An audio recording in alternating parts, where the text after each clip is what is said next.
Assalamualaikum warahmatullahi wabarakatuh.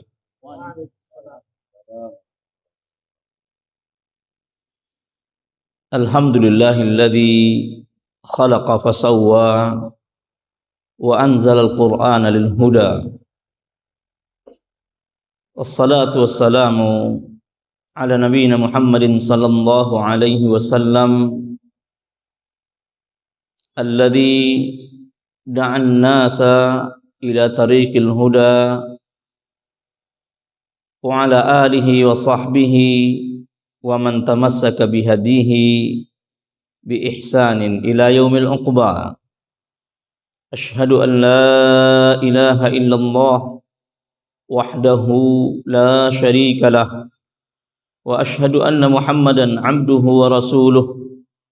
Ya ayyuhalladzina amanu taqullaha haqqa tuqatih wa la tamutunna illa wa antum muslimun. Bapak Ibu kaum muslimin dan kaum muslimat yang semoga dimuliakan Allah Subhanahu wa taala.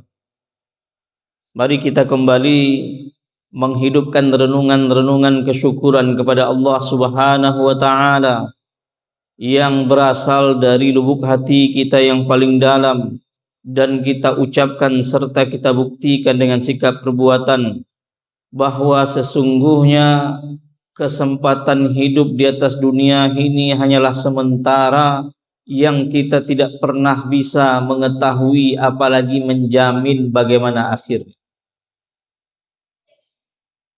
Maka berusahalah kita untuk selalu berada dalam ketaatan kepada Allah Subhanahu wa taala. Segala peluang kesempatan untuk mengantarkan kita menjadi hamba yang taat, semoga kita mendapatkan husnul khatimah, dan itu adalah sebaik-baik hari bagi setiap hamba. Kemudian salawat dan salam untuk Rasulullah sallallahu alaihi wasallam yang Allah jadikan penutup para nabi dan para rasul.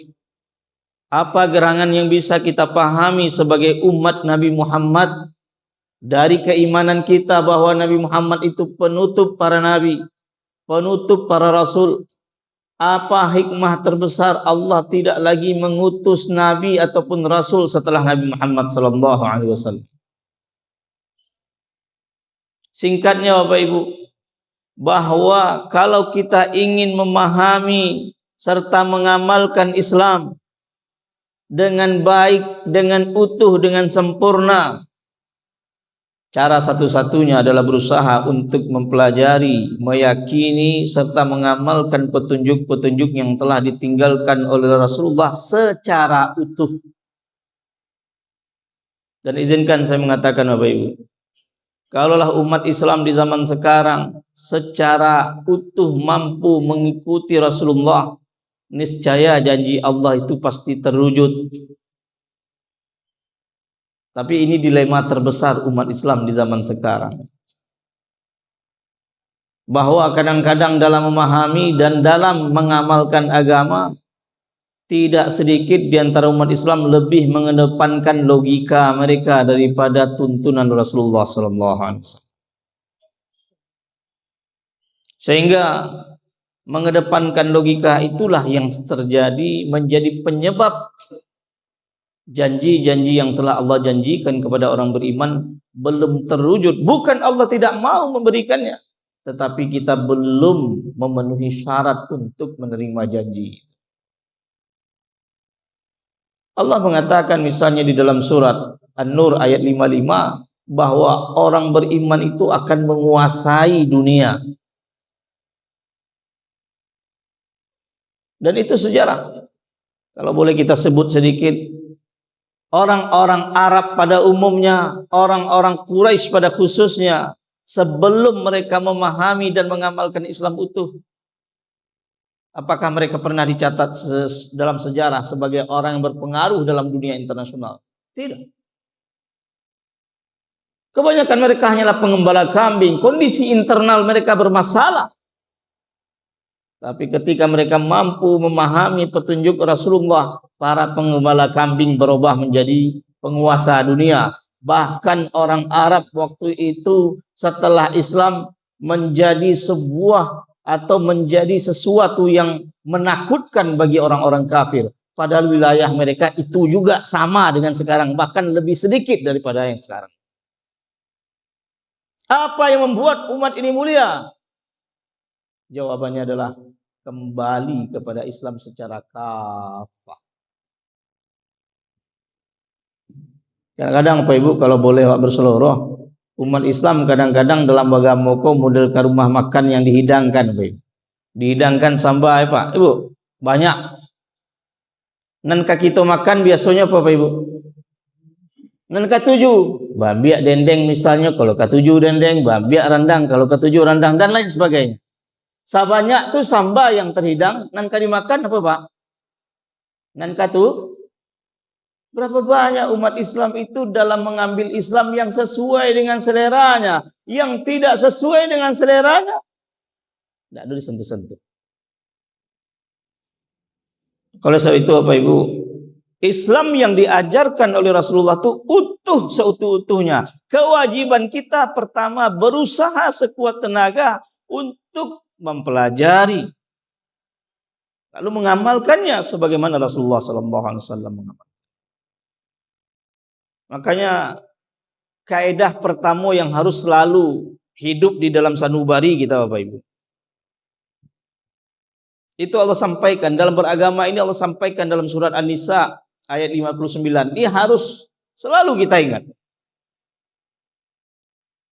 Kata Allah Subhanahu wa taala, a'udzubillahi minasyaitonir rajim, ya ayyuhalladzina amanu atii'ullaha wa atii'ur rasul wa ulil amri minkum. Ini kaidah penting. Wahai orang-orang yang telah beriman, taatlah kalian kepada Allah dan taat pula lah kalian kepada Rasul dan para ulama serta pemimpin. Ulil amri ini di kalangan para sahabat ditafsirkan dengan dua, seperti penafsiran yang ada dari Ibnu Abbas dan juga Imam Ali. Bahkan para ulama mengatakan ulil amri al-aslu at-ta'ah lil ulama.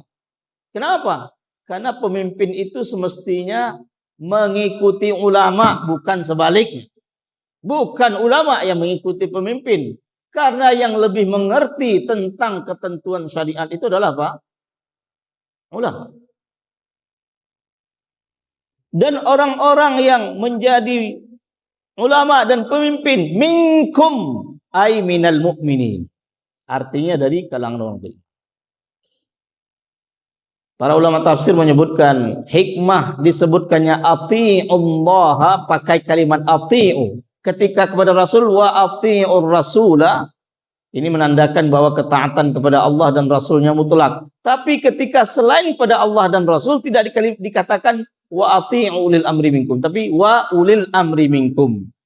Para ulama kita mengatakan bahwa ketaatan kepada selain Allah dan selain Rasulullah itu harus selaras dan sejalan dengan ketaatan kepada Allah dan Rasulnya. La ta'ata li makhlukin fi ma'siyatillah. Tidak boleh ada ketaatan kepada makhluk kalau itu berunsur atau mengandung makna bermaksiat kepada Allah Subhanahu. Ini prinsip penting. Kemudian Allah katakan fa in tanaza'tum fi syai'. Apa perintahnya? Farudduhu ilallahi war rasul in kuntum tu'minuna billahi wal yawmil akhir. Dzalika khairu wa ahsanu ta'wil.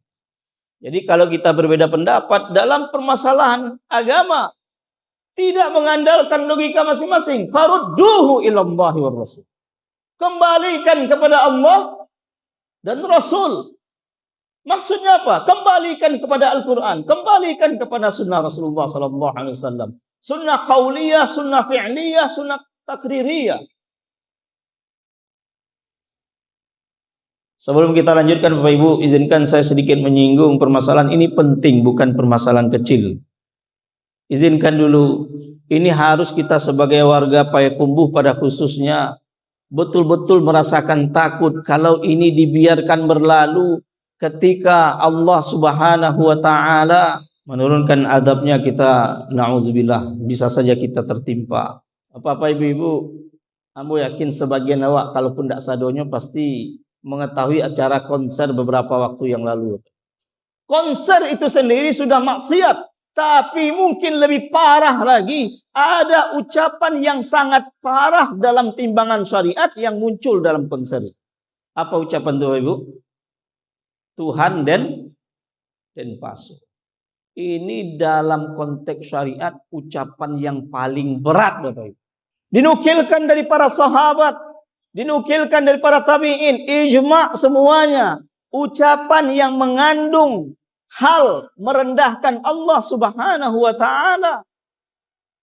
Minimal kalau dilakukan atau diucapkan oleh seseorang karena ketidaktahuan, karena mungkin kebiasaan atau ikut-ikutan tidak mengerti agama, itu bernilai jurmun azim. Sebagaimana diriwayatkan dari Ibnu Abbas, diriwayatkan dari Imam Ahmad, diriwayatkan dari Imam Malik, dan masih banyak nama-nama para salafun saleh.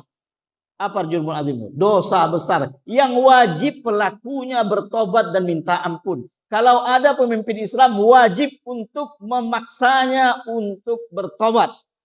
Kata paso itu Pak, bahasa Indonesia paksa. Dalam bahasa Arabnya akraha yukrihu. Makna paso, paksa atau ikrah itu apa Ibu? Seseorang yang dipaksa itu melakukan sesuatu tidak dengan keinginannya. Kemudian orang yang memaksa memiliki power yang lebih besar dari yang dipaksa. Itu kandungan makna paksa itu. Tuhan dan pasu berarti dia sedang memposisikan dirinya mampu untuk menekan Allah Subhanahu wa taala. Ta'ala Allah amma yaqulun. Maha tinggi Allah dari apa yang mereka lakukan. Jadi itu tidak masalah sepele. Oh Ustaz, jangan dibuat masalah. Kita masalah-masalah kecil itu jangan digadang-gadangkan Ustaz. Kok tidak masalah kete Bapak Ibu? Kok di zaman Nabi kok lah diperintahkan oleh Nabi sallallahu alaihi wasallam ini? Ingat kita asbabun nuzul dalam surat Taubah ayat 64, 65, 66. Ucapan para orang-orang di situ tidak sabarek ke Bapak Ibu. Apa di antara salah satu riwayat, ada sebagian orang-orang yang sudah mengaku beriman dalam masuk Islamnya, ketika mencari Nabi dengan para sahabatnya apa? Orang-orang kok orang gadang-gadang parui sadunya kok. Maksudnya isinya apa? Pikirannya parui sadunya. Lalu turunlah, qul abillahi wa ayatihi wa rasulihi tastahzi'un. Ada 3 hal yang tidak boleh diucapkan walaupun hanya dengan bergurau tentang merendahkan Allah, Al-Quran atau ayat-ayat Allah dan Rasulnya. Disebutkan oleh Ibnu Katsir dalam tafsirnya, sampai orang itu minta maaf bagantuang ke tali untuk Nabi, kakinya disapu oleh jalan sampai luka, tak lupa kakinya dia luka. Dan Nabi tidak memaafkan. Jadi masalah aku tidak masalah ringan. Nah jika seseorang mengucapkannya dengan keyakinan, yakinnya bisa memasuk Allah, sepakat ulama dari kalangan salaf maupun khalaf, faqad kharaja 'anil Islam. Sudah keluar dari Islam. Meskipun salat, meskipun haji, meskipun baca Quran, kalau dia tidak bertobat dengan sebenar-benar bertobat, posisinya sudah kharaja 'anil billah. Lah keluar dari Islam. Jadi ucapannya tidak ringan, baik. Lalu mungkin ada orang berusaha melakukan pembelaan. Iko makasih Ustaz memasuk Allah dengan berdoa, dengan beribadah. Tidak ada, kalimat paksa itu tidak layak dialamatkan untuk Allah Subhanahu wa taala.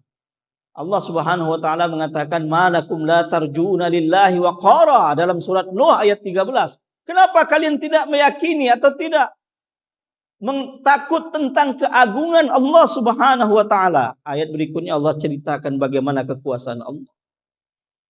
Dalam surat Al-An'am ayat 18, wa huwal qahiru fawqa ibadi, dan dialah Allah yang maha kuasa. Qahir itu pada aslinya memaksa, menaklukkan di atas hamba-hambanya.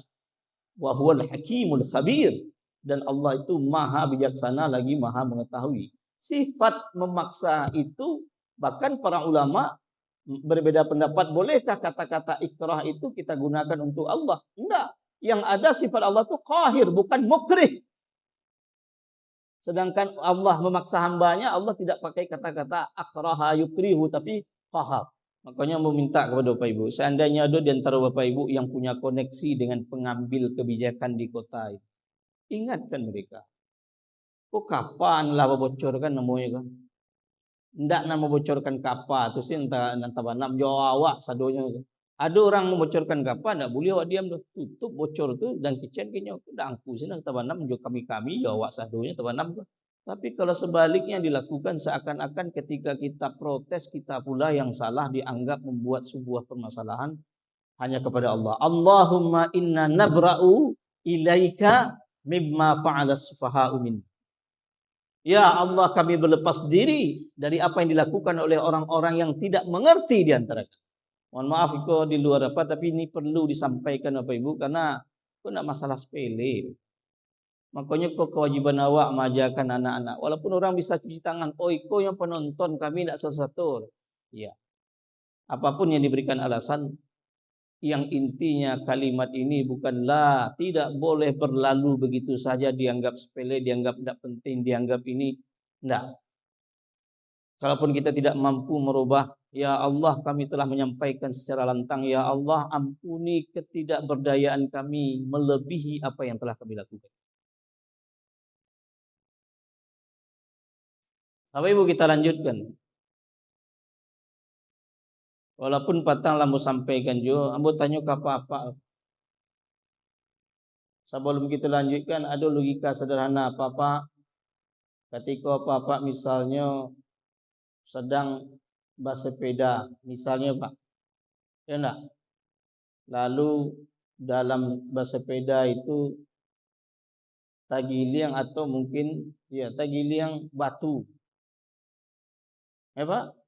Lalu sedang tagiliang batu itu jatuh, luka kaki, luka tangan. Ini pertanyaan sederhana Pak. Anak kira dilakukan oleh seseorang yang ketika jatuh dan tangannya atau kakinya luka Pak? Kamu bantu jawab, pasti Pak setuju. Pasti naluri orang itu akan segera membersihkan lukanya dan mencari ubek untuk secepat kurang-kurangnya kalau tidak ada tabau ubeknya cari di samping di kada itu mungkin di plus atau mungkin betadin. Ya Pak? Otomatis nya akan mencarikan solusi langsung untuk tangan atau kakinya yang luka. Betul Pak? Ada orang ngecen. Ada orang tak ngecen mereka. Itulah kaki tangan dari tadi lambu ngecen elok-elok lah. Ini sembarang aja kaki mengayuh tangan jatuh. Ini ya tidak bisa satu-satu. Carilah solusi. Ada Pak? Ada Pak? Ibu-ibu sedang motong bawang, sedang motong sambanan kan dimasak karena tangan dek pisau. Itulah tangan kida lah jale tangan suuk memacik pisau tu baba dakian jo tangan kida ko ke tangan suuk. Akini yang boy ndak bisa baca apa dah ndak satu-satu dah. Tapi kialah ada buat acaranya. Ada Bu? Apa maksudnya yang ingin saya sampaikan?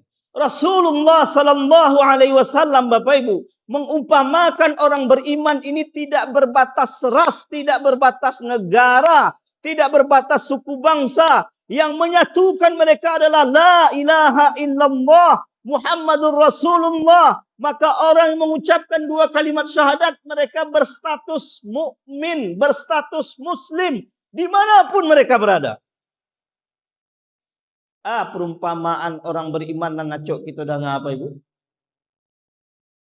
Perumpamaan orang beriman dalam kasih sayang mereka. Mathalul mu'minina fi tawaddihim wa tarahumihim wa ta'atufihim kal jasad. Perumpamaan orang-orang beriman itu dalam kasih sayang, dalam saling mencintai, dalam saling mengasihi dan saling empati sesama mereka laksana satu tubuh. Idza staka minhu udhun, apabila salah satu anggota tubuh merasa sakit, tada'alahu sa'iru jasadi bisahri wal humma, akan seluruh tubuh itu merasakan. Ya. Seluruh tubuh itu merasakan bertanggang dan juga demam. Itu sebabnya Bu, kalau Ibu atau Pak pernah operasi Pak, dibius dulu ya Pak. Tujuan bius apa Ibu? Supaya nan sakit bukan tantang yang dicabiak saja atau yang dibedah, tapi supaya kurang rasa sakit seluruhnya. Adakah rasa sakit itu hanya dirasakan di tempat yang dibedah, Pak? Atau mungkin sampai ke ubun-ubun terasa sakitnya, Pak? Seluruh tubuh pasti merasakan sakit. Supaya kurang rasa sakitnya, maka dibius. Perumpamaan orang beriman, jika ada orang beriman yang lainnya menderita, itu adalah penderitaannya. Kalau ada orang beriman yang sengsara, itu adalah kesengsaraannya. Dan Rasulullah mengkaitkannya dengan keimanan. Bahkan dalam hadis yang pendek yang lain itu jelas. La yu'minu ahadukum. Tidak sempurna iman setiap kalian. Hatta yuhibba li akhihi. Sampai dia mencintai untuk saudaranya. Ma yuhibbu li nafsih. Apa yang ia cintai untuk dirinya. Tanya apa-apa ke ibu-ibu. Lihat di antara awak yang ingin anaknya ya dibom, anaknya dibunuh, atau orang gaibnya dibunuh, atau adiknya dibunuh di hadapan mata. Ada, Pak? Tidak ada. Dimanapun. Apakah ini khusus Palestina? Tidak. Lalu kenapa kita berbicara Palestina? Karena ini adalah sebuah fakta pengabaian internasional terhadap saudara-saudara kita. Walaupun subhanallah Bapak Ibu, kalau kita baca berita lebih dekat, tidak satu pun pakar militer yang berani memperkirakan bahwa Gaza bisa bertahan dengan kondisi yang seperti itu. Tapi wa makaru wa makarallahu wallahu khairul makirin. Keistiqomahan dan kekuatan orang-orang yang ada di Gaza itu sendiri merupakan nikmat yang besar yang Allah berikan. Bahkan masyarakatnya. Tapi kita sebagai orang beriman itu baru perhatikan. Itu adalah upaya untuk menyelamatkan diri kita.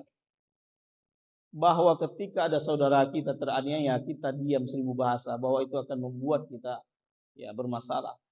Dalam hadis ini diriwayatkan oleh Imam Ahmad dan juga Imam Abu Daud. Walaupun ulama memperselisihkan, tapi setidaknya hadis ini minimal hasan.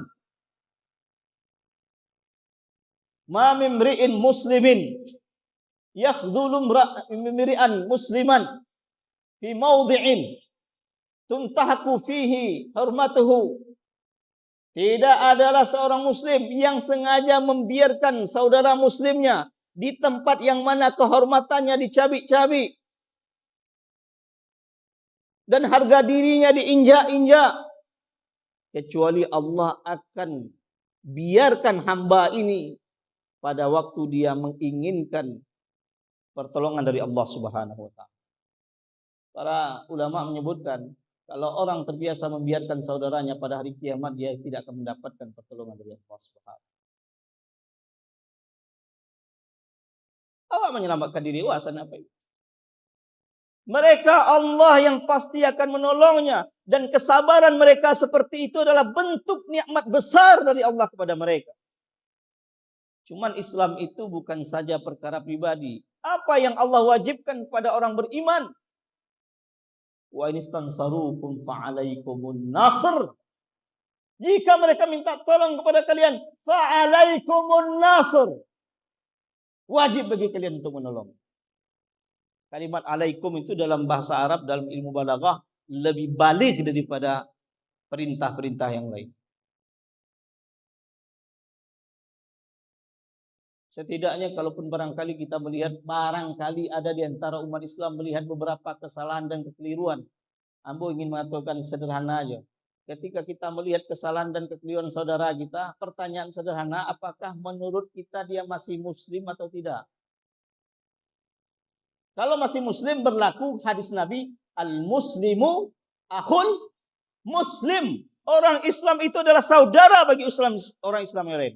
Nah, kalau kita sudah meyakini orang-orang yang ada di Gaza itu sudah keluar dari Islam, itu lain cerita. Tapi kalau masih kita yakini dia orang Islam, maka kewajiban yang Allah bebankan kepada kita, kewajiban yang diajarkan oleh Rasulullah sesama orang beriman itu berlaku dan menjadi kewajiban untuk kita.